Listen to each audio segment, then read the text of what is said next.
अस्सलाम वालेकुम। कैसे हैं आप लोग? उम्मीदें अच्छे होंगे। आज हम आपको बनाना सिखा रहे हैं बीफ स्टू, जिसमें डालेंगे 1 पाव प्याज और पिसा हुआ धनिया 2 टीस्पून, आधा टीस्पून हल्दी, आधा टीस्पून गरम मसाला, हस्बे जायका नमक, 1.5 पाव दही, 3 पाव गोश्त, 2 टेबलस्पून अदरक लहसुन का पेस्ट, 15 से 20 लाल मिर्चें और 6 हरी मिर्चें। इसमें शामिल करेंगे गरम मसाला, जिसमें 1 बादियान का फूल, 2 टुकड़े दालचीनी के, 2 बड़ी इलायची, 1 टेबल टीस्पून काली मिर्चें, 4 से 6 लौंगे इलायची, 4 अदरक, 1 टीस्पून ज़ीरा। आप इसमें 1 पाव ऑयल डाल दें। थोड़ा सा ऑयल गर्म हो तो आप इसमें ये सारा गरम मसाला ऐड कर दें। अब हम डालेंगे इसके अंदर प्याज।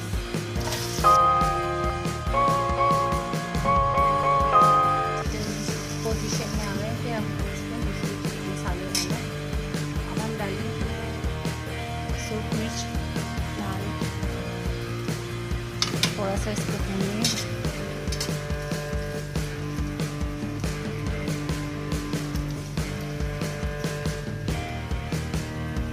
फिर हम गोश्त इसमें ऐड कर देंगे।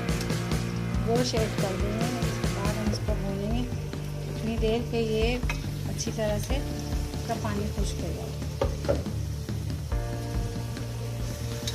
लहसुन डाल देंगे और थोड़ी देर इसको चलाएंगे।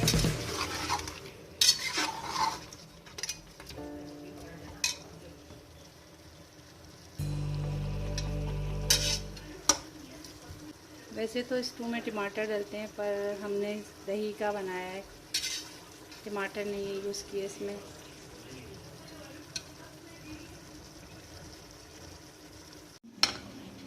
अब हम ये खुश्क मसाले भी इसमें ऐड कर देंगे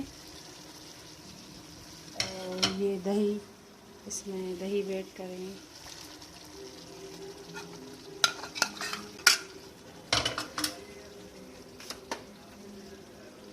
हरी मिर्चें भी डाल देंगे इसमें। सब चीज़ें डाल के और इसको थोड़ा सा पानी डालेंगे इसमें और इसको कुकर को बंद कर देंगे 15 से 20 मिनट के लिए। फिर इसको चेक करेंगे हम। इतना पानी डालेंगे इसमें कि गोश्त गल जाए। इसको कुकर को बंद कर देंगे। अब 20 मिनट हो चुके हैं। अब हम प्रेशर खोलेंगे। माशाल्लाह माशाल्लाह बहुत। अब गोश्त चेक करें कि गला है या नहीं।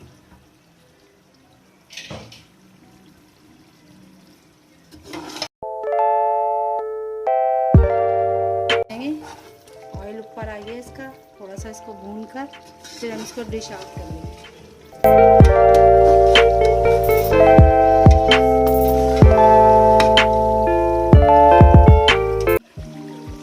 इसकी अच्छी तरीके से भुनाई करें ताकि इसका ऑयल ऊपर आ जाए। थोड़ी देर इसको ऐसे छोड़ें और इसको अच्छी तरीके से चमचा चलाएं इसमें, ताकि माशाल्लाह बहुत अच्छा इसका कलर देखें आप।